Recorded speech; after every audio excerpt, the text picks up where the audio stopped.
प्रेरक कहानी। अच्छे अच्छे महलों में भी एक दिन कबूतर अपना घोंसला बना लेते हैं। सेठ घनश्याम के दो पुत्रों में जायदाद और जमीन का बंटवारा चल रहा था और एक 4 पट्टी के कमरे को लेकर विवाद गहराता जा रहा था। एक दिन दोनों भाई मरने पर उतर चले तो पिताजी बहुत जोर से हंसे। पिताजी को हंसता देखकर दोनों भाई लड़ाई को भूल गए और पिताजी से हंसी का कारण पूछा तो पिताजी ने कहा, इस छोटे से जमीन के टुकड़े के लिए इतना लड़ रहे हो, छोड़ो इसे, आओ मेरे साथ, एक अनमोल खजाना बताता हूँ मैं तुम्हें। पिता घनश्याम जी दोनों पुत्र पवन और मदन उनके साथ रवाना हुए। पिताजी ने कहा, देखो यदि तुम आपस में लड़े तो फिर मैं तुम्हें उस खजाने तक नहीं ले जाऊंगा और बीच रास्ते से ही लौट कर आ जाऊंगा। अब दोनों पुत्रों ने खजाने के चक्कर में एक समझौता किया कि चाहे कुछ भी हो जाए पर हम लड़ेंगे नहीं, प्रेम से यात्रा पर चलेंगे। गांव जाने के लिए एक बस मिली पर सीट 2 मिली, वो 3 थे। अब पिताजी के साथ थोड़ी देर पवन बैठे, थोड़ी देर मदन। ऐसे चलते चलते लगभग 10 घंटे का सफ़र तय किया। फिर गांव आया। घनश्याम दोनों पुत्रों को लेकर एक बहुत बड़ी हवेली पर गए। हवेली चारों तरफ से सुनसान थी।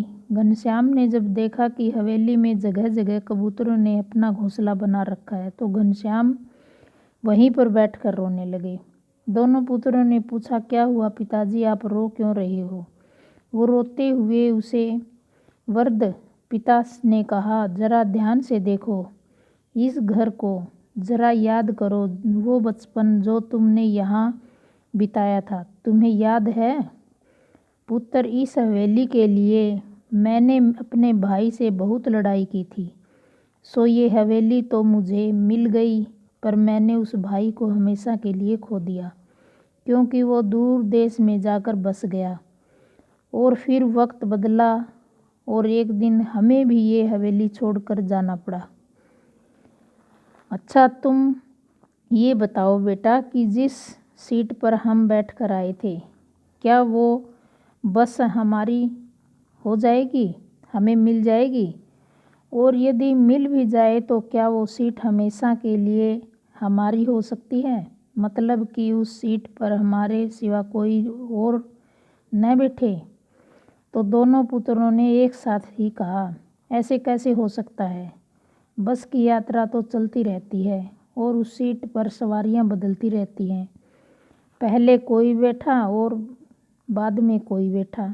आज कोई और बैठा होगा और पता नहीं कल कोई और बैठेगा। और वैसे भी उस सीट पर क्या धरा है जो थोड़ी सी देर के लिए हमारी है? पिताजी फिर हंसे और फिर रोए। फिर वो बोले, देखो यही मैं तुम्हें समझा रहा हूँ कि जो थोड़ी देर के लिए तुम्हारा है, तुमसे पहले उसका मालिक कोई और था। बस थोड़ी देर के लिए तुम हो और थोड़ी देर बाद कोई और हो जाएगा।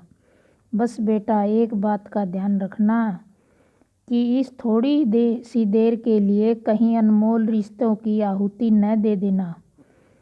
यदि कोई प्रलोभन आए तो इस घर की इस स्थिति को देख लेना कि अच्छे से अच्छे महलों में भी कबूतर अपना घोंसला बना लेते हैं।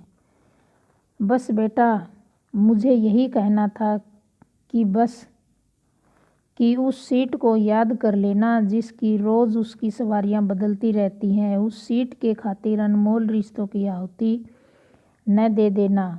जिस तरह से बस की यात्रा में तालमेल बिठाया था, बस वैसे ही जीवन की यात्रा में भी तालमेल बिठा लेना। दोनों पुत्र पिताजी का अभिप्राय समझ गए और पिताजी के चरणों में गिरकर रोने लगे। शिक्षा मित्रों, जो कुछ भी ऐश्वर्य संपदा हमारे पास है वो सब कुछ बस थोड़ी देर के लिए ही है। थोड़ी थोड़ी देर में यात्री भी बदल जाते हैं और मालिक भी। रिश्ते बड़े अनमोल होते हैं।